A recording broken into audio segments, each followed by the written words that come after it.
Bon, alors bonjour tout le monde. Alors, bienvenue aux gens qui vont regarder cette petite vidéo. Cette vidéo se veut rapide et assez sommaire, mais assez simple en fait. Je ne rentrerai pas dans des détails techniques très compliqués de façon à ce que tout le monde puisse comprendre. L'objet de la vidéo va porter sur la configuration d'une règle de pare-feu sur une appliance de type Fortinet.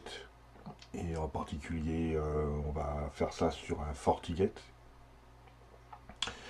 Pourquoi je fais ce genre de vidéo aujourd'hui? C'est juste pour que vous puissiez que vous puissiez avoir accès, on va pas avoir accès, mais comment dire ça, que vous puissiez voir quelles sont les erreurs les plus communes que font en règle générale les gens qui mettent en place ce genre d'appliance et qui ne sont pas des professionnels de la sécurité informatique. Alors, effectivement, moi, ce que j'ai pu remarquer dans les différentes compagnies dans lesquelles je suis passé, ou les clients que j'ai la chance d'avoir, c'est que même si cette solution est très très performante, elle fait beaucoup de choses et elle le fait très bien quand c'est configuré correctement. Et malheureusement, c'est pas toujours le cas. Par exemple, il n'est pas rare de voir des règles. Donc, on va parler, par exemple, on va faire l'exemple, on va prendre pour exemple la règle qui est ici. Donc là, on est en présence d'un Forti Wi-Fi de type 60 sur laquelle on peut s'apercevoir qu'il y a une règle qui autorise le trafic du côté LAN vers le WAN, donc le trafic interne d'une compagnie par exemple, vers l'Internet. Donc on s'aperçoit que la source, c'est le réseau local, donc il y a un objet qui a été créé avec le réseau local utilisé. Donc on parle là d'une catégorie un slash 24 bien standard. On s'aperçoit que la destination, bah, c'est all, donc c'est un type de type any. Donc en fait, on autorise les gens qui sont du côté du réseau local à parler à l'internet mondial. Il n'y a aucune restriction. Ensuite, on a au niveau de la cédule, on a le paramètre always, donc ce qui veut dire que c'est ouvert 7 jours sur 7, 24 heures sur 24. Il n'y a pas de notion de timer ou de restriction horaire. On arrive au niveau des services et là on s'aperçoit qu'on a encore une fois un all qui correspond à un any, donc tout. Et donc là on s'entend qu'il y a les 65 000 ports d'ouvert et l'ensemble des protocoles de type IPv4, puisque là on se trouve sur un réseau de type IPv4, qui sont autorisés à sortir sur l'Internet. L'action, c'est ça, donc on autorise la sortie au complet vers l'Internet. On a une règle de NAT parce qu'il faut obligatoirement NATer sur ce type de réseau IP, puisque nous sommes en IPv4. Et on log, pour l'exemple ici, uniquement ce qu'on appelle UTM, donc sous FortiGate, ça veut dire que tout ce qui est une erreur, pas une erreur, mais on log pas le trafic au complet, on log uniquement le trafic, les actions qui sont pas correctes par rapport à la règle qui est ici.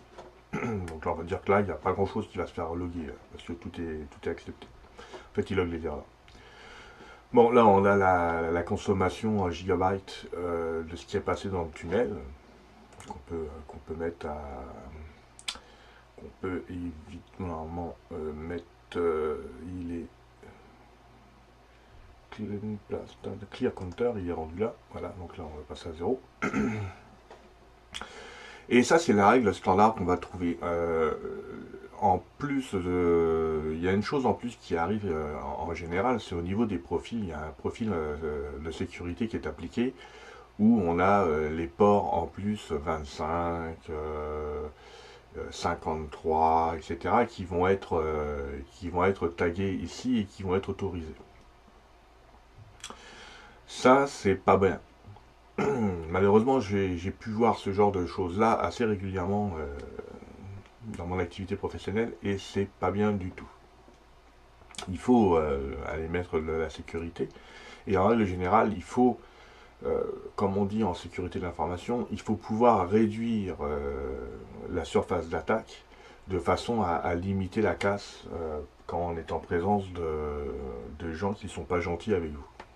Et pour ce faire, la meilleure façon, pardon, dans un premier temps, c'est de savoir quels sont les services qui vont être utilisés pour vos besoins d'affaires.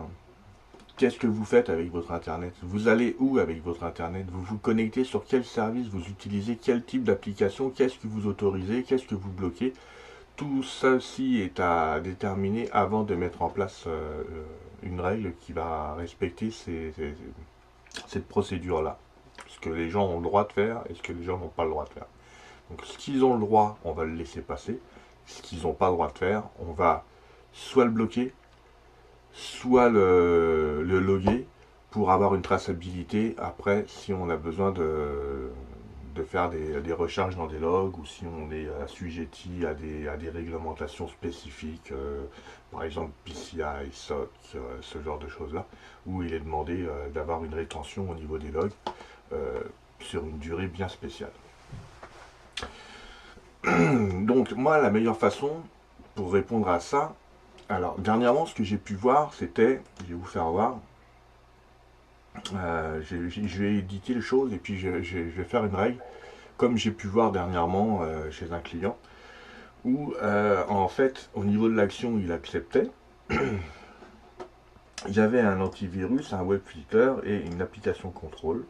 Donc on s'aperçoit que, effectivement, on va recommencer.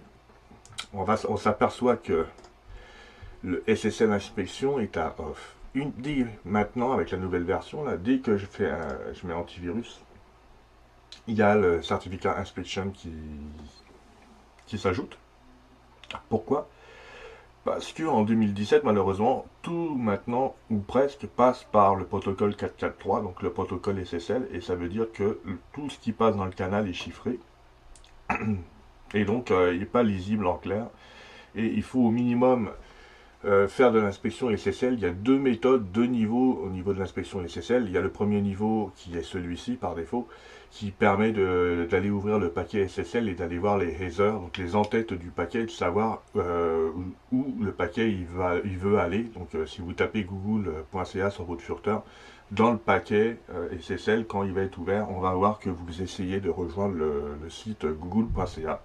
Et par rapport à vos politiques, à vos filtres de sécurité, est-ce que vous autorisez ou pas google.ca?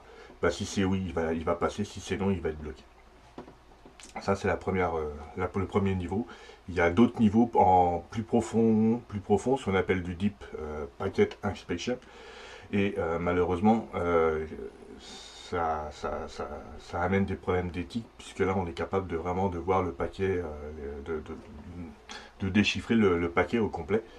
Et il est pas utilisé, mais il va devenir obligatoire parce que malheureusement, en 2017, il y a beaucoup d'applications de type cloud sur lesquelles une simple analyse des en-têtes ne suffit plus.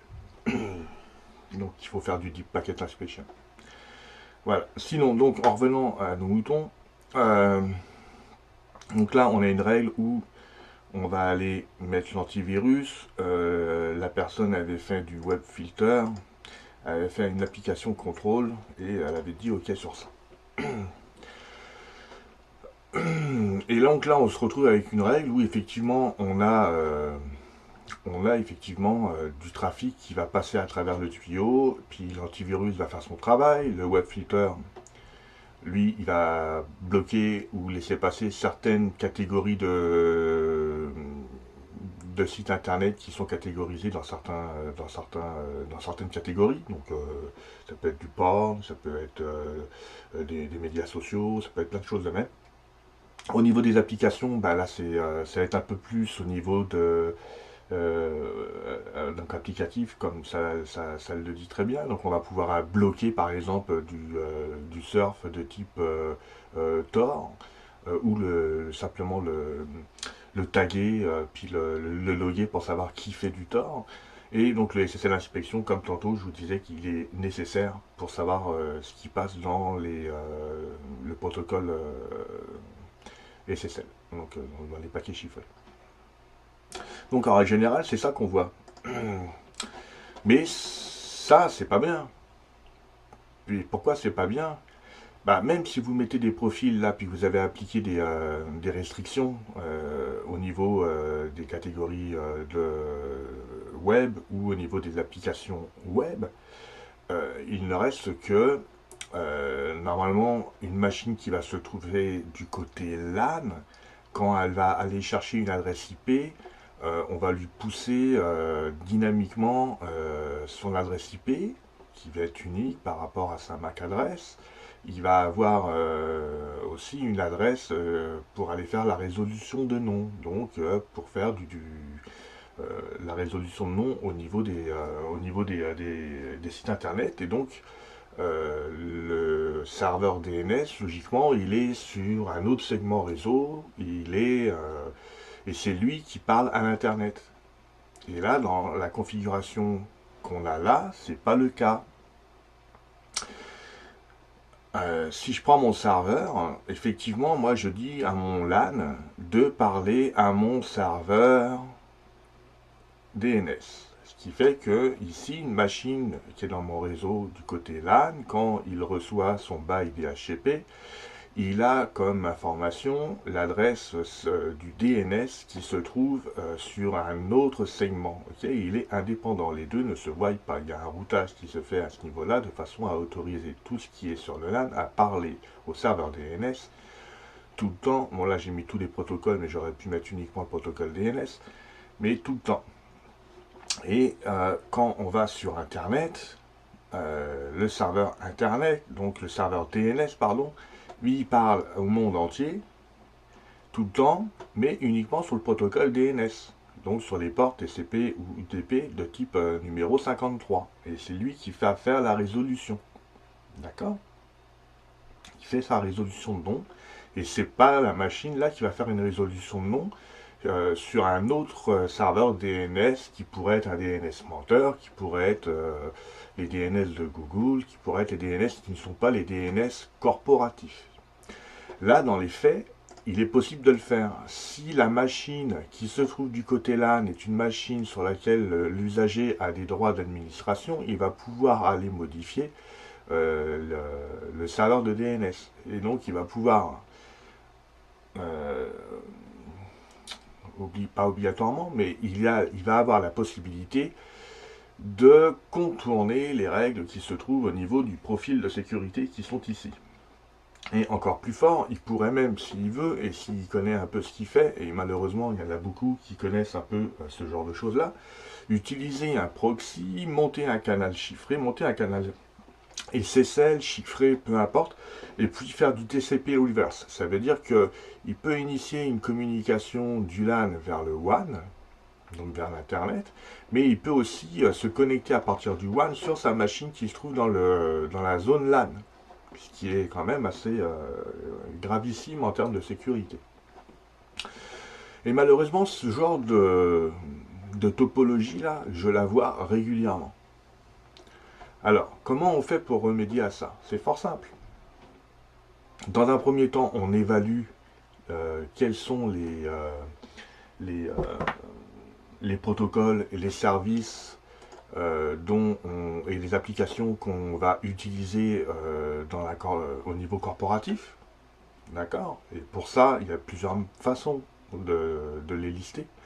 Soit on est super balèze, on connaît tout sur le bout des doigts, puis on va être capable de les faire rapidement. Soit on utilise les outils qui sont dédiés puis inclus à ça.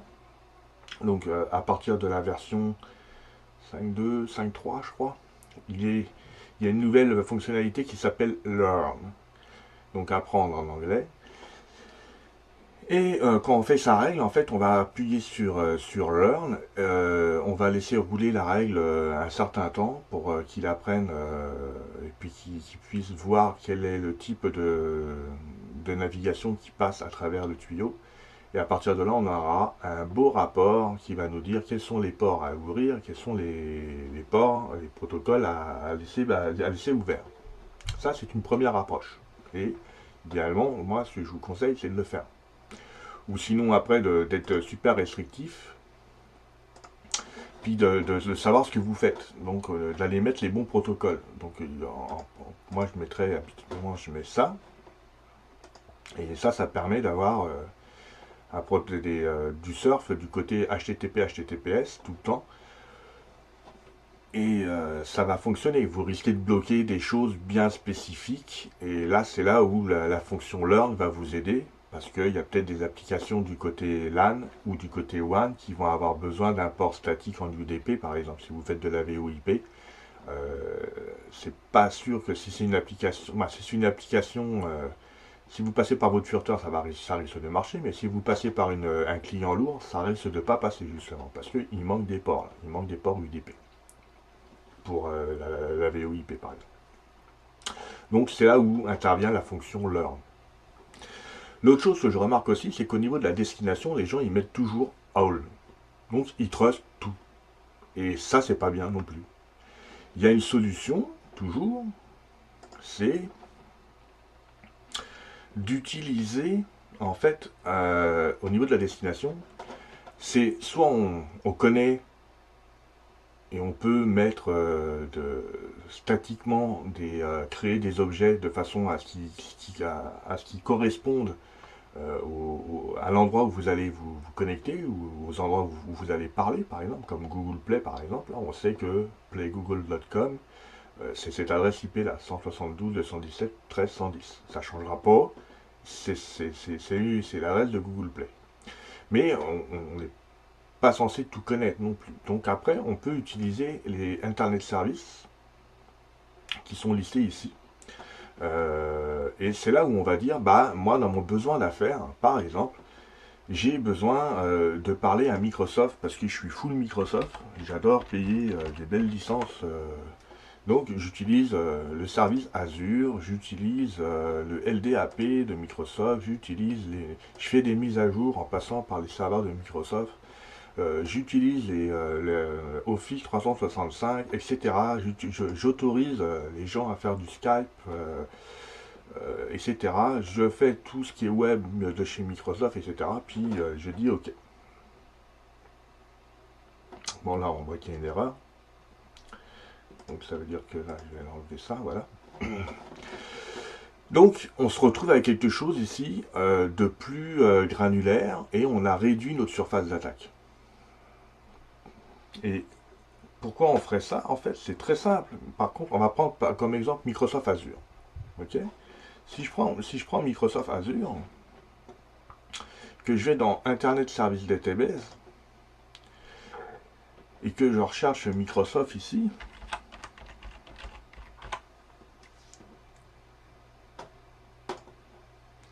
puis que je prends Azure, donc on voit que Microsoft Azure, ils utilisent du TCP, et sur le port 80.443.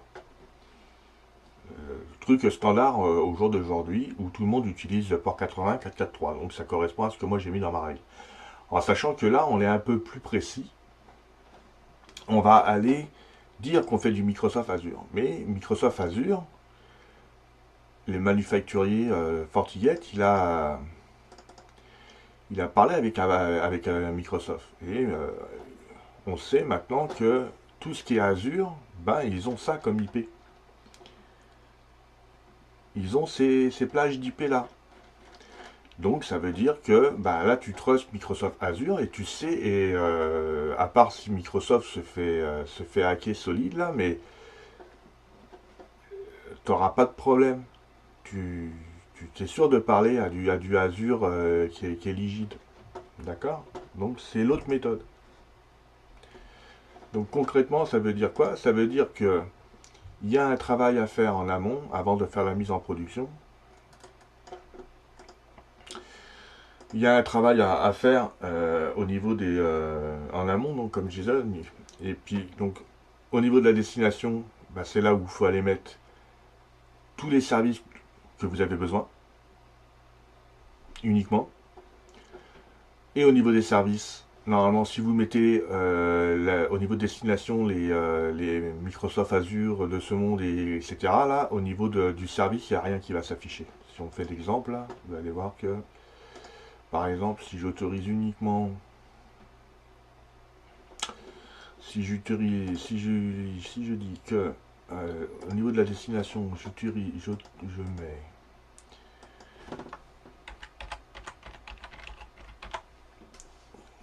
du Microsoft Azure, du Microsoft DNS, du Skype, que j'autorise à faire du Office 365, du NTP, etc.